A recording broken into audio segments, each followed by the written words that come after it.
The makerspace storage solution. At the beginning of the year, we had a discussion amongst the directors about the fact that we don't have a standard place for storing things.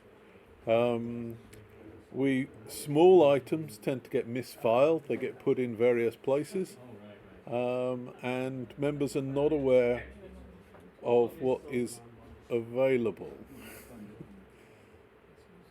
So, we obviously need to have a list of the right places to put stuff. And these are things all the way from like screws, whatever, small components to tools. We obviously need to label what goes where with labels, with hard copy listings, and with online stuff, online listings of what goes where. So, in May, I put together a document that described a proposed solution to the storage issue. The solution consisted of three parts. There's some Sortimo boxes, a place to keep the Sortimo boxes, and a management system to keep track of what's in there. And this meant that we had the potential for council sponsorship. So the Sortimo boxes, these are the Sortimo boxes. They come in a variety of sizes. Here's an example of one. I'll open this up in a little while. They've got a variety of different inserts, so you can put different sized things in. I propose that we get 23 of these things. And then a place to put the boxes. What I suggested is that we build a framework that allows us to store 30 boxes in, made out of plywood, custom assembled. And then the management system, not touching that at the boat. At this point, we leave that till later. So as I said, we had the possibility of getting a grant. So we approached our local councillor, Michael Howard-Sorrell, who's here, and he agreed to support the application for the grant. The grant would cover the Sortimo boxes and the hardware for the framework. So we had to fill out various council forms and provide various pieces of information, such as an estimate of the costs for the Sortimo boxes and the plywood, our articles of association, and our bank account stuff to prove that we're a real company. And this went into the council on the 27th of May. And, like a speeding bullet, it was approved a mere 3 months later on the 18th of August. Once it was approved, it was approved by Basingstoke-on-Deane. This is the Council Community Grant Scheme. You'll notice that this is a copy of the notice that's on the side of the framework at the moment. Once it was approved, we purchased the Sortimo boxes. Alex. Once it was approved, we purchased the boxes. They turned up in my house on the back of an enormous lorry, and the guy came and banged on the door. He said, "Where do you want these boxes?" "Oh, just out there." So he climbs into the back of the lorry. He gets into his forklift truck, and he lifts this big pallet full of boxes, and he takes it off the truck and he dumps it behind my wife's car. And we then loaded them all up and loaded them down here. So we also decided what we're going to do with the framework. My original design basically said we were going to build a relatively small thing. Based on suggestions from members, we decided we're going to make some changes. We're going to put a solid back in. These are the movable shelves. We're going to put a large shelf at the top because the shape of the plywood sheets we're going to buy meant that made the best use of the material. And finally, we're going to deal with the skirting board down at the bottom here. And so from that design, we drew up some detailed plans of exactly what we're going to do, what all the sizes were, where we're going to drill, where we're going to screw things, where we're going to dowel things, where we're going to put pegs and stuff. And then from that, we came up with a list of all of the material we needed to buy. Main thing was these plywood sheets, 8 foot by 4 foot plywood sheets, which needed to be cut up in a certain way to match the design. Now, luckily, in the time while we were waiting for approval, B&Q moved from their old place to where the home base used to be, and home base has a magic saw for cutting plywood up. So luckily that was all in place by the time we came to buy the plywood. 3 of us went down and bought the plywood, which we loaded onto Kevin's car, and some in my car, and then we brought it all down and put it on the table over there. And then from that, I then assembled the framework. These are the fixed shelves, and you can see one of the pegged shelves is in there. Then Kevin and I moved that across to its current location, which is over in the corner by the changing rooms, and we filled it up with all of the boxes. This is what the boxes look like. So this box here is the screws box, and you can see it's got a whole load of screws in here, and then this is a 2-level box.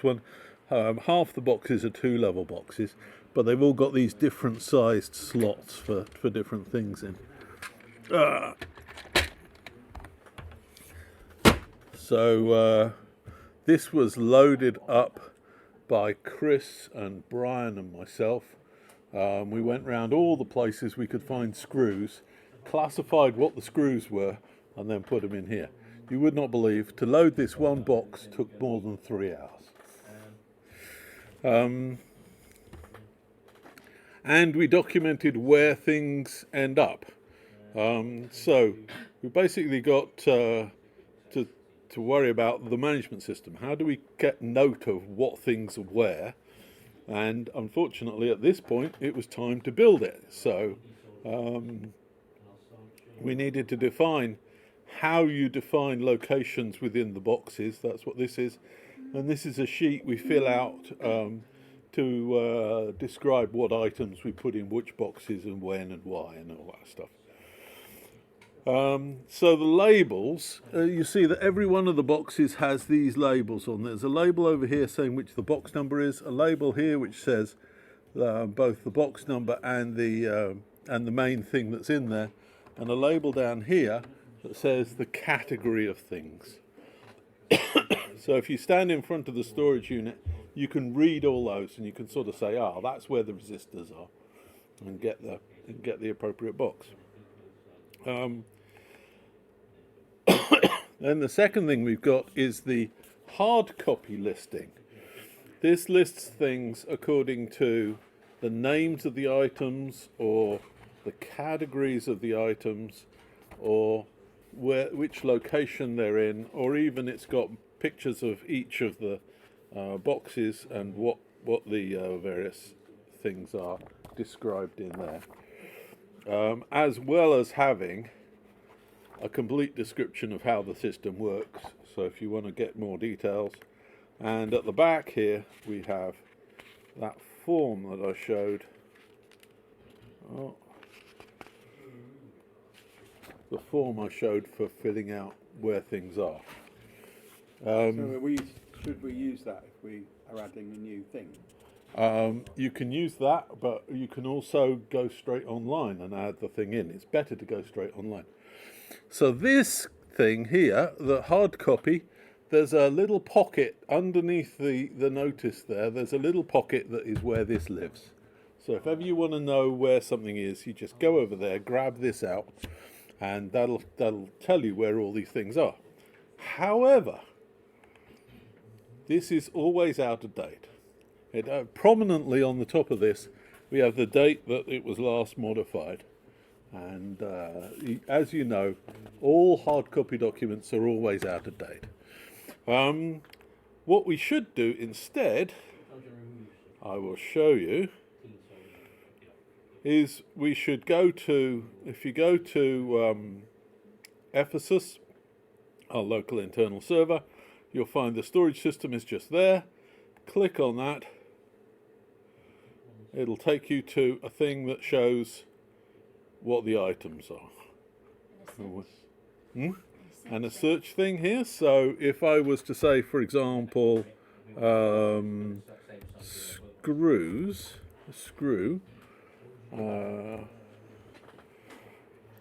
it'll only show us the screws.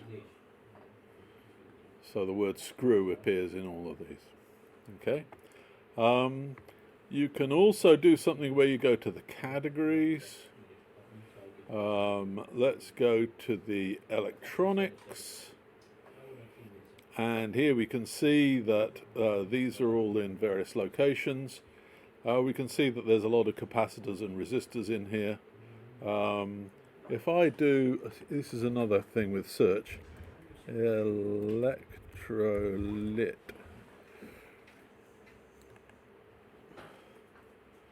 Oh, I misspelt it.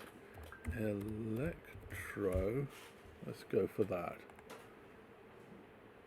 There you go. If I say electrolytic, you can see that the aliases for these items contains the word electrolytic. So we're not just searching on that, we're searching on all of the names that this thing could have.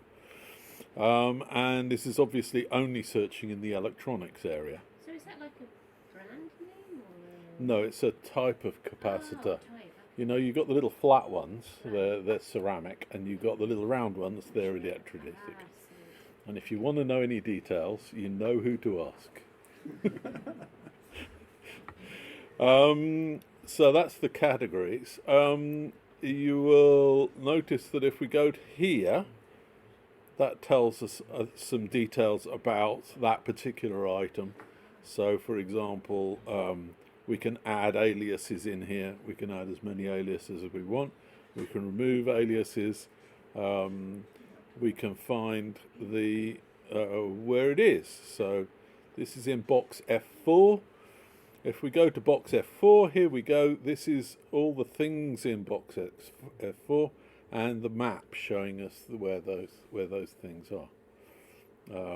If I go to boxes, I'm going to do box F1. You can see this is basically listing all the things that are in the top level here.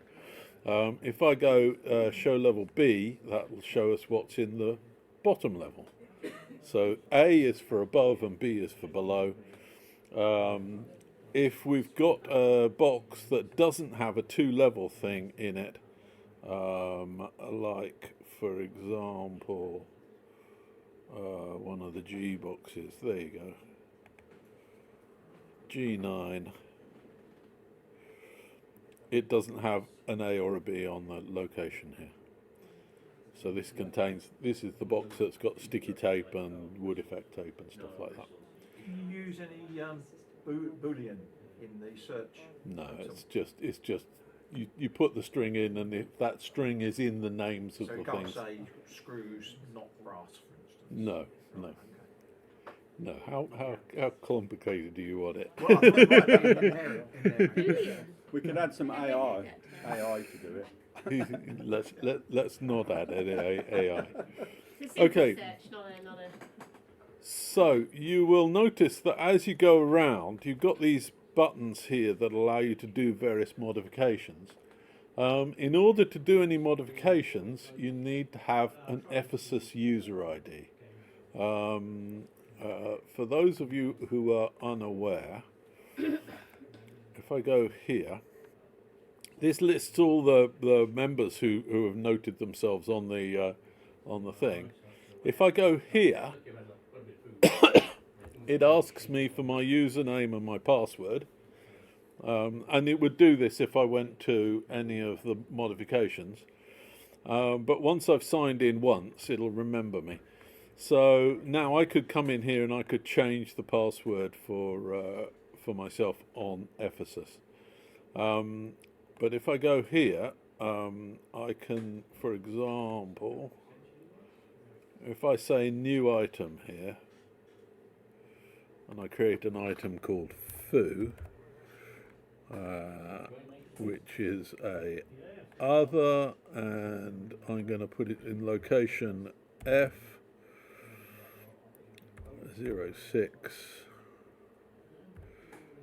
A37.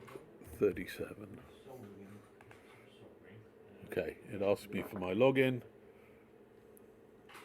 and it's created an item called foo, which has that location.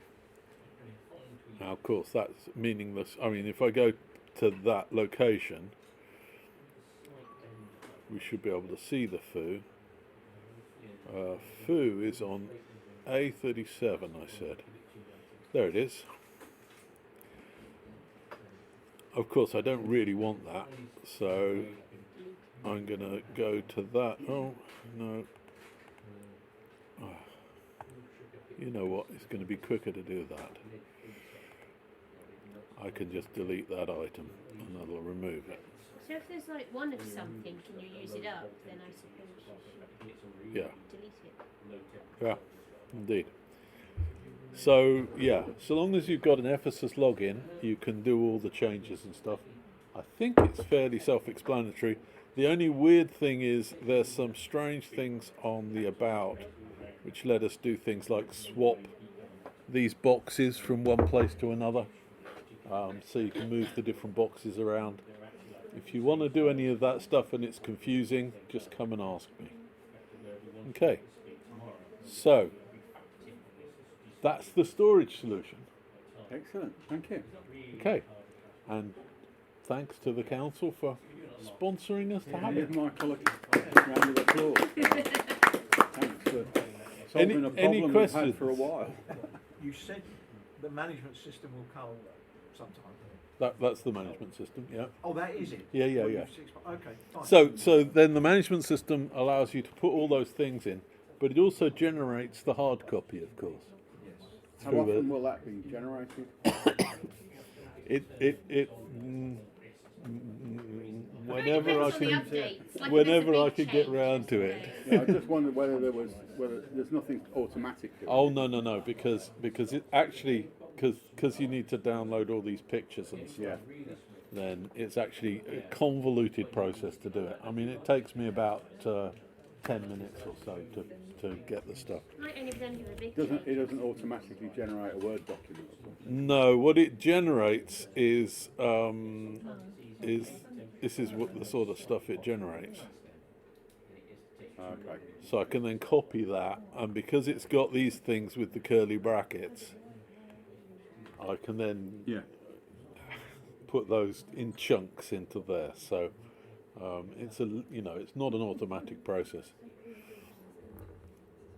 Okay, thanks for your attention. Thank you for doing it. Brilliant. Good. So is everything in now, by the way? No. It takes 3 days to put most things in. Well, you said it takes 3 hours to do this. I can see why, though. You've got to find all the bits and you've got to organise them. Oh yeah, you would not believe how. And you're all sat there going, "Is this a 4 centimetre screw or a 2.5 inch screw?" I think you picked the worst things to start with, really. No, the worst things with the electronics. Oh, okay. I would have had less problem with that. You want to try to find how many different resistors you've got. Yeah, exactly. Different types of resistors. Oh dear. Anyway, so it's there. Obviously, the more people who put stuff in, the more useful it'll become. As long as it's logged. As long as they update the stuff online. So a number of people have already got Ephesus user accounts. That's at least all the directors plus a few other people. If you want an Ephesus user account so that you can update stuff in the system, then just ask me and I've got a fairly automatic thing to generate. Great. Okay.